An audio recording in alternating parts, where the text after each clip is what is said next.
Good evening, morning, noon, whatever time it is when you're watching this. This is Joe. This is my tattooed arm. This is my other tattooed arm. And today we're taking a look at a pretty cool piece. Ignore the lighting changes in the background. For those of you that don't know, I recently started a firearm store. Actually, I've been working on it for 5 months, but it finally got fully approved. I have my license now, all my distributors, my background checks, everything's are set up. So I am ready to start running. It's Wind City Armory in Winchester, Virginia.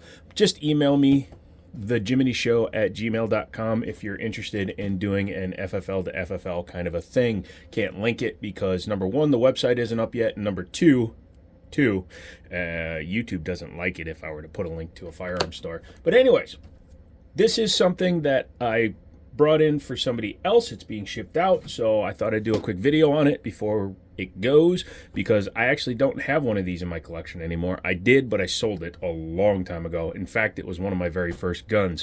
This is a Rock Island. They come in a hard plastic case. My buddy found a good deal, so I went ahead and got it for him. Came with a couple of extra mags when you fill out a form. Good to go. And inside is this, a clear double stack 1911. However, this one is a little bit different because, as you can see from the slide here, this is chambered in 22 TCM. You can see how small the itty bitty hole is on the end. Let's get the box out of the way. Again, I already showed it's clear. This is a 5-inch model, has LPA rear sight, fiber optic front sight, really good looking gun, and it was an extremely good deal online. Came with one mag originally, and then you have to fill out the form and you get a couple extra mags. These are like $30, $40 a piece, so it's a good savings when you do the deals that are out there. But yes, 1911, government style, except for the fact that it is a double stack, so it is extra wide boy down there. Has a double stack magazine, double to single feed, and we will be getting back to that because it's interesting. Set that down real quick, and let's talk really quick about what 22 TCM actually is.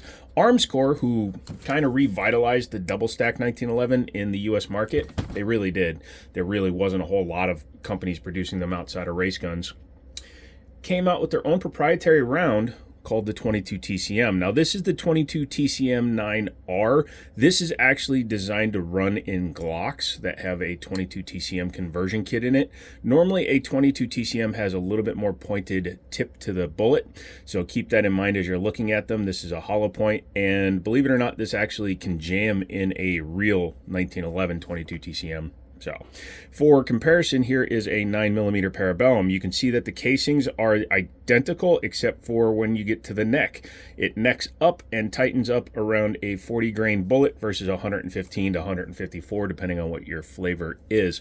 This is cooking at about 2,000 feet per second. Some people will compare it to 5.7 by 28. Some people compare it to 22 Magnum. It's actually closer to 5.7 by 28 than anything else. A lot of people, for diameter reasons and shape of the casings, will actually refer to this as a 223 short, which is a very apt thing. Basically, if you put it next to a 223 cartridge out of an AR, you'll see that the diameter is the same, the neck looks the same. So it's just like they squashed it. Why would you do that? Well, fun planking, soft body armor penetration, hunting small game out of one gun. Because believe it or not, you can buy a conversion barrel and run 9mm out of your 22 TCM gun. In fact, the very first gun I ever bought was a government size 1911, didn't have the fiber optic front, had regular sights on it, the old Novak style, and it was a dual barrel setup, so it came with both barrels, had the 9mm and the 22 TCM.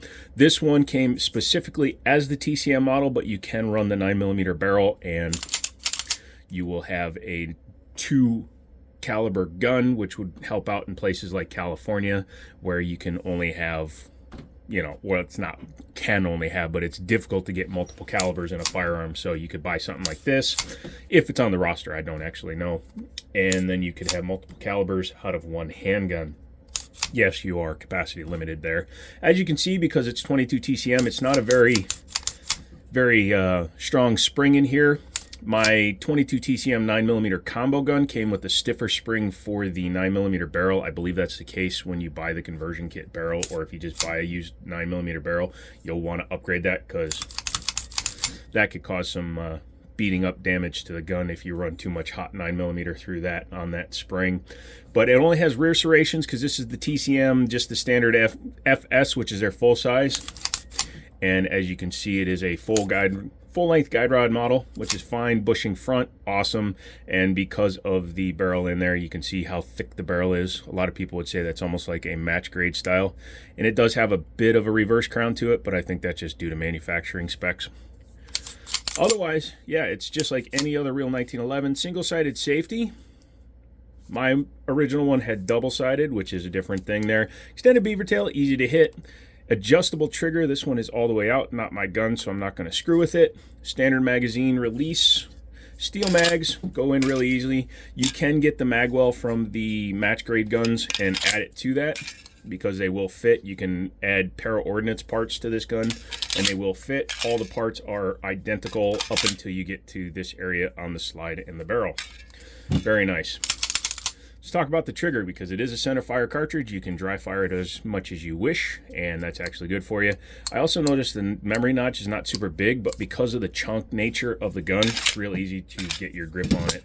So single action only, like 1911 should be. This one, again, the trigger adjustment is all the way out, so it's going to allow a little bit more over travel. You can see how much over travel there is once you pull the trigger. When you have this screw set farther back, your over travel will be much shorter because it's basically going to be pushing against everything internally. It'll thingy. Joe uses wordage, but the reset's really nice. Trigger pull itself is really nice, probably about 4 pounds, 4.5 pounds, which is very light, which it should be because it's a 1911. We don't need no 8-pound triggers. Yeah, very nice. Very easy to run. Audible, not really tactile with the reset. Just kind of goes. Looking at this, actually, as I'm looking at it, okay, yeah, it does have the two-piece or the extended rear piece grip on it. These are pretty thick, but you can see here when they do the double stack that it's actually because they holler out the side of the grip module. No flaring, really. It's just got a little bevel. But again, very easy to put your magazines in and out. No problem there. I like the way that feels. Traditional standard cut in the front, no rails or anything like that. But quite frankly, most people will never need it. That's one thing that I kind of champion here on my channel and during lives and stuff. Just because you see popular review channels telling you you need lights, lasers, bazookas on your gun does not mean it. Doesn't mean it. Doesn't mean you have to. You can just run a regular stock gun. Guns are guns and guns gun like guns gun. Okay? There you go. So, as you can see, very light, so you can do the John Wick press check if you want. Yeah, I can do it. All you nimrods that are always like, oh, he just says it because you can't do it. Yeah, I can do it. It's just stupid. Fiber optic sight makes sight acquisition pretty easy. Tall blacked out rear sight, which is my preferred sighting setup. If you shoot for accuracy, that's actually the better setup because it forces your eye to the front sight. You just go equal height, equal light, boom, pull the trigger, and you're ready to go. Go ahead and field strip it real quick. As you can see, clear, clear, clear, clear. All right, takes 5 seconds to always make sure your gun is in the safe manner. Yeah, English, 2025, Joe knows what he's talking about. Go ahead and engage your rear safety, which then allows you to push down on the plunger.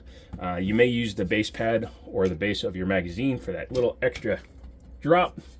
This is a very tight fit on this one because it's a brand new gun.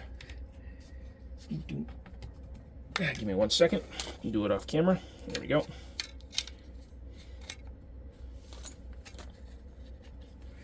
Don't let go. The minute you do, things go flying. Take your plunger out because it's a full-length guide rod. Ooh, nice and oily. Armscor ships from the Philippines, so their guns are always extra oiled. You can take your spring out now. You can do it later. It's a full-length guide rod, so it doesn't matter as much. Ooh, nice and tight. Go ahead and swing your bushing back the other way. We'll take it off when the gun comes apart. It's brand new, so it's very tight. Go ahead and come back here to that notch where you can take down the gun, pull your slide lock slide release off. I like to hold it that way because it keeps anything from falling out. I'm going to grab a rag real quickly. Anybody seen my rags? There's my rag. I knew I had an extra rag laying around. Microfiber rags, man. They'll save your wife. Well, they might save your wife. Depends on what she's doing, if she needs saving. Joe's a smartass. Take out your guide rod full length. I'm going to wipe that down. I'll re-oil it with some actual Wilson Combat lubes and stuff before I send it out. Okay, so anytime, Mr. Bushing. It's very tight, the bushing is. And these bushings will usually fit around everything up to and including a 45 ACP, so that's always nice to see. Thank you very much, Armscor, for the extra oil. Make sure the link on the top is facing the front of the firearm, and you can go ahead and drop that out. Yeah, there we go.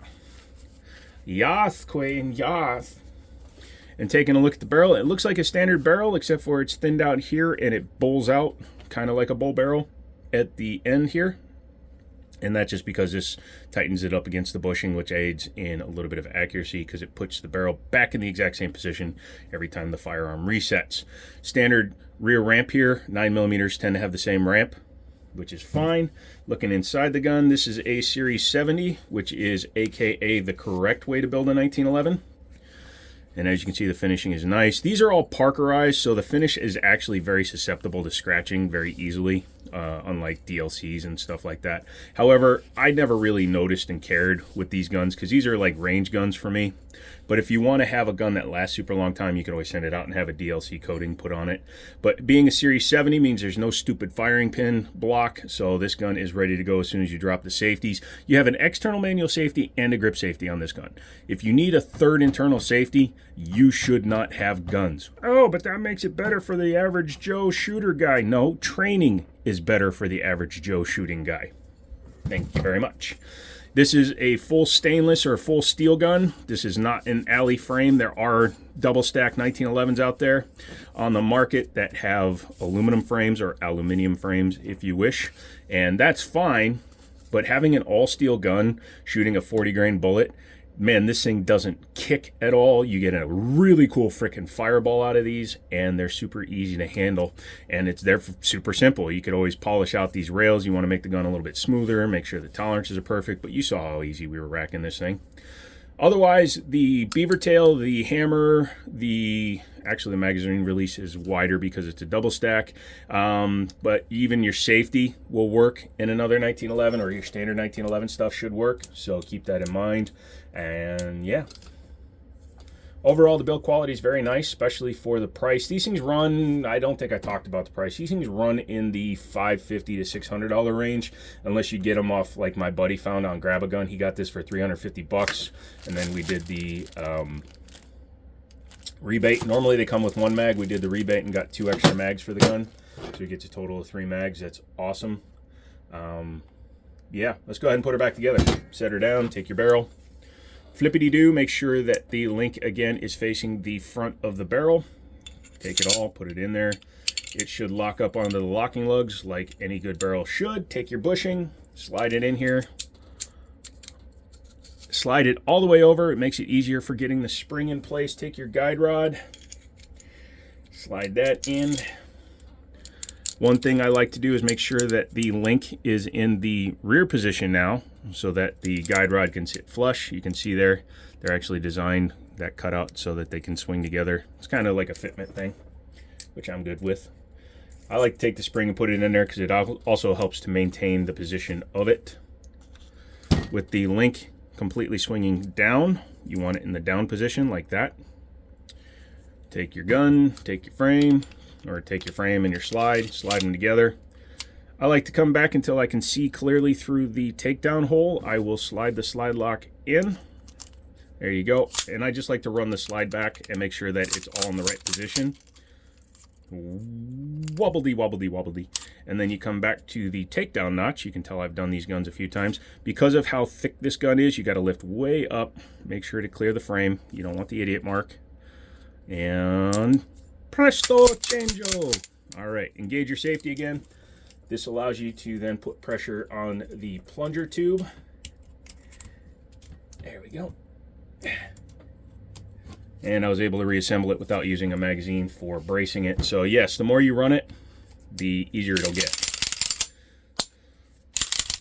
Yeah, Rock Island builds more 1911s than anybody in the world. TSOS and Gerson have come out with some excellent models recently, but if you want to really run budget guns that you don't have to worry about, Rock Island is what I would suggest first, Gerson second, and TSOS if you have no other choice. I would rather buy a used Springfield than a TSOS. But this guy is a pretty cool shooting gun. Again, it was the first style that I ever had. I'm going to get another one as soon as they release the 22 TCM 9mm combo with the full rail, which is what I like. I'm a full rail 1911 guy right now, and that's all I want for my collections. So hopefully those will come in stock soon. But yeah, again, if you're looking for a firearm, even if you're out of state, I can transfer to FFLs, and I'll probably give you a better deal if you put in your email to me at thejiminyshow@gmail.com that you are one of my channel subscribers. Then I will hook you the hell up. And that is just a thank you from me to you. So yeah, I've been taking some time off because I've had to do some extra work in order to raise capital. Picked up a bunch of cases for my store. In fact, if you're thinking about robbing me, here's the store layout. I'm not telling you what goes in what, but yeah, so this is my storefront basically, and I'm gonna have multiple cases and all this area and shit. So yeah, if you have any comments, questions, suggestions, go ahead and leave them for me. I love you guys so much. Come back for the next one, and as always, I'll talk to you later.